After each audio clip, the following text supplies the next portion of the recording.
6. So question number 6 देखते हैं.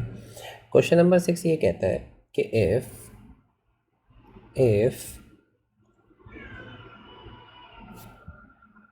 Angle A and not equal and angle B are acute angles such that cos A equal to cos B, then show that angle A equal to angle B. अब सीधी बात है, वो कह रहा है if angle A and angle B are acute angle such that cos A equal to cos B, then show that angle A equal to angle B. अब जिसके सामने ये क्वेश्चन आया सब सोच रहे हैं पता नहीं क्या करना है, क्या पूछ रखा है. ठीक है, देखो मैं आपको बताता हूँ. सबसे पहले आपको बस एक चीज़ बहुत अच्छे से समझनी है. वो क्या है कि आपको यहाँ पे दिख गया cos A और cos B, और ये क्या होते हैं आपको पता है, ये होते हैं ट्रिग्नोमेट्रिक फंक्शन. और अगर ट्रिग्नोमेट्रिक फंक्शन ये हैं तो यहाँ पर एक हमारा बहुत प्यारा ट्रायंगल आ जाता है जिसको हम बोलते हैं राइट एंगल ट्रायंगल. तो ये चीज़ आपको बहुत अच्छे से ध्यान रखनी है. अब cos A equal to cos B है. अब सीधी बात है, यानी कि यहाँ पर ये कुछ A है भाई, दे रखा है cos A equal to cos B.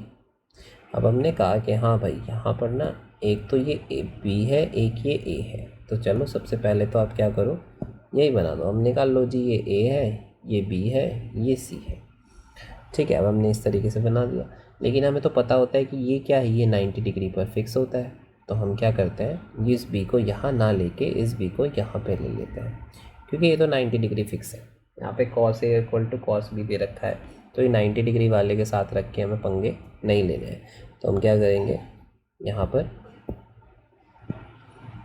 ले लेंगे C और यहाँ पर ले लेंगे B. तो ये हमारा इधर 90 डिग्री क्या है, फिक्स है. क्लियर है. अब देखो सिंपल सी बात ये है कि हमें यहाँ पे ये चीज़ पता है कि एंगल C जो है वो 90 डिग्री है कि नहीं. अब एंगल C 90 डिग्री है. और एक बात बताओ, आप पढ़ते आए हो कि sum of all the angles in triangle क्या होता है. अगर मैं किसी भी ट्रायंगल के सभी एंगल्स का सम कर दूं तो वो बराबर होता है 180 डिग्री के. बताओ पता है कि नहीं. नहीं पता तो अभी ध्यान कि sum of all the angles in a triangle हमेशा क्या होता है, 180 डिग्री होता है. क्लियर है. अब कहीं ना कहीं जब यहाँ पर एंगल C ही 90 डिग्री हो गया, ये जो हमारे पास एंगल C है यही 90 डिग्री हो गया. अब हमें पता है कि 90 प्लस 90 कितना होता है, 180. एक भैया तो ये ले गए हमारे एंगल C, ये तो एंगल C ले गए. अब ये बेचारे इस 90 को एंगल B और एंगल A बांटेंगे कि नहीं. तो कहीं ना कहीं ये दोनों किस तरह बांटेंगे भाई, इसी तरह तो बांटेंगे कि 90 से तो कम ही बांट पाएंगे. टोटल मिला के 90 इन दोनों को देना है. अभी बेचारे सोच रहे हैं कि हम क्या करें. इन्होंने कहा एक काम करते हैं, 45 ले लेते हैं, वो भी 90 बन जाएगा. तो ऐसे ही किसी भी तरीके से बांट सकते हैं. लेकिन ऐसा नहीं हो सकता कि एंगल भी ये कह दे कि मैं 90 ले लूँ और तू कुछ भी ना ले. ऐसा तो पॉसिबल नहीं है, क्योंकि ट्रायंगल ही नहीं बन पाएगा. कोई तो एंगल बनाना पड़ेगा. तो कहीं ना कहीं अगर ये 89 भी है तो ये 1 डिग्री लेना पड़ेगा. तो एक्यूट एंगल होता क्या है, एक्यूट एंगल होता है 90 डिग्री से छोटा. 90 डिग्री से छोटा. अगर जैसे ही 90 डिग्री हो गया तो वो राइट एंगल बन जाता है. ठीक है.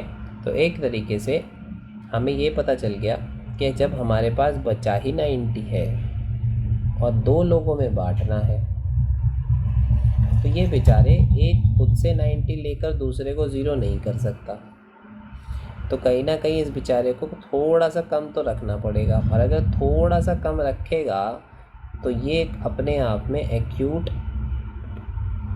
एंगल्स हो गए। और यही वो कह रहा है कि भैया आप शो करो कि angle A and angle B are acute angle. Angle A और बी क्या है? एक्यूट एंगल है, such that cos A equal to cos B.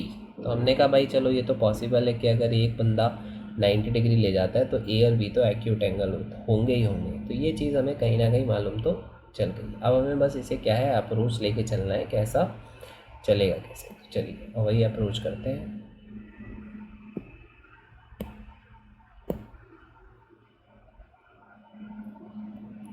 चलिए हमारे पास क्या है, हमारे पास है राइट एंगल ट्रायंगल। तो सबसे पहले हम वही ड्रॉ कर लेते हैं।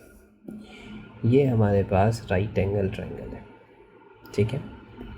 हमारे पास क्या डायमेंशंस थी? हमने कहा था कि भैया ये ए है, ये बी है और ये सी है।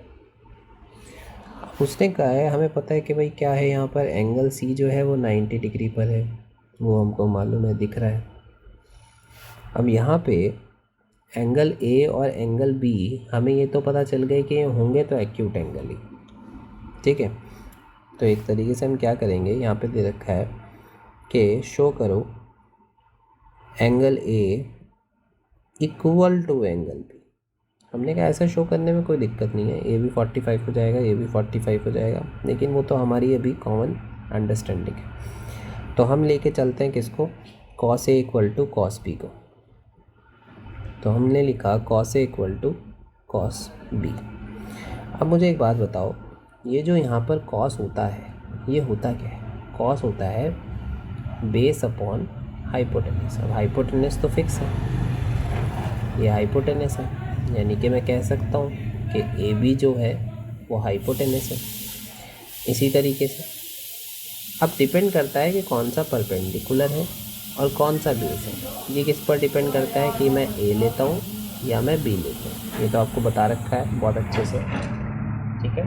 चलिए अब क्या होता है कि हम क्या करते हैं, इसने बोला है कि कॉस ए ले लो, हमने कहा ठीक है कॉस ए ले लेते हैं। तो हम चले गए सीधा ए के पास। हमने कहा हाँ भाई हमें चाहिए एक तो बेस।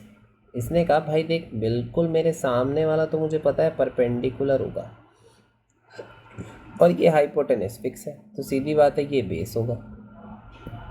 बेस कौन होगा? ये रहा। तो ये है क्या? ये है ए सी। ए सी यहाँ से लेके यहाँ तक जो बेस है वो ए सी है, तो मैंने लिख दिया ये लो जी ए सी। अब आगे उसने बोला हाइपोटेनस, हाइपोटेनस फिक्स है जो हमारा ए बी है, तो मैंने ये लिख दिया ए बी। अब बात आई कॉस बी की, तो चलो ट्रायंगल ड्रॉ कर लेते हैं कॉस बी के लिए भी छोटा सा। ये यहाँ पर क्या है, ए है, ये सी है, ये बी है, ठीक है, ये 90 डिग्री। अब इसने इस बार कॉस बी बोला, ठीक है, तो बी ने कहा चलो भाई बी के पास, हम बी के पास आ गए। बी से हमने कहा हाँ जी हम भी कॉस हैं, हमें भी बेस चाहिए। इसने कहा भाई देखो मेरे से बिल्कुल सामने चले जाओ, ये तो परपेंडिकुलर है। तो हमने कहा अच्छा अगर ये परपेंडिकुलर है तो ये बेस होगा। तो बेस क्या है यहाँ पर बेस है ये, ठीक है। और ये क्या है, ये है बी सी, तो मैंने रख दिया बी सी। और अगेन हाइपोटेनस वो फिक्स है, तो वो फिर से आ गया ए बी, ठीक है, क्योंकि ये हाइपोटेनस जो है ये फिक्स है ए बी, ठीक है। अब देखो क्या हुआ, यहाँ से ए बी से ए बी कैंसिल आउट, तो कहीं ना कहीं मेरे पास आ गया ए सी इक्वल टू बी सी। समझ में आया? अब ए सी इक्वल टू बी सी जब आया इसका क्या मतलब है बताओ जरा।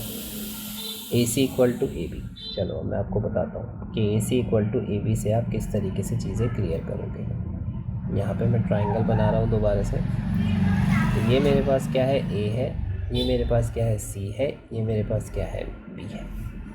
इसने बोला कि कहीं ना कहीं ए सी, ये ए सी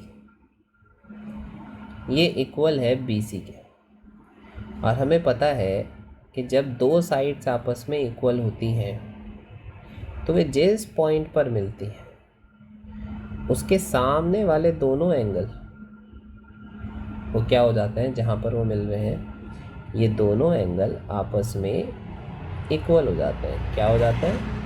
इक्वल। ये प्रॉपर्टी है, आपको याद होनी चाहिए। क्या हो जाता है? इक्वल। दोबारा समझो ध्यान से कि अगर मैं कह दूँ दो साइड्स आपस में क्या है? इक्वल है। मैं कह देता हूँ कि भाई ये दो साइड क्या है? आपस में इक्वल है। एक तो ये वाली साइड और एक ये वाली साइड। अब मैं देखता हूँ ये मिल कहाँ रही है, ये मिल रही है इस पॉइंट पर। तो इस पॉइंट से सामने जो दोनों एंगल होंगे वो क्या होंगे? आपस में इक्वल होंगे। क्या होंगे? आपस में इक्वल होंगे। अब जब ये दोनों साइड मुझे यहाँ पर इक्वल मिल गई, AC और BC, मेरे पास ये दोनों प्रॉपर्टी क्या है? ये जो यहाँ पर AC इक्वल टू BC है ये मुझे यहाँ पर दिख गया।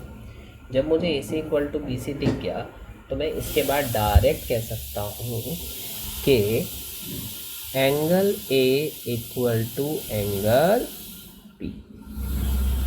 ठीक है, इसके बाद मैं डायरेक्ट लिख सकता हूँ angle A equal to angle B। और आप इसका रीज़न भी लिख सकते हो, रीज़न में भी कोई दिक्कत नहीं है। आप बोलोगे angles opposite to equal sides are equal. आप ये बात क्लियरली करके आराम से बोल दोगे तो यहाँ पर हमारा क्वेश्चन हो जाता है खत्म। तो चलिए अब नेक्स्ट क्वेश्चन की तरफ चलते हैं।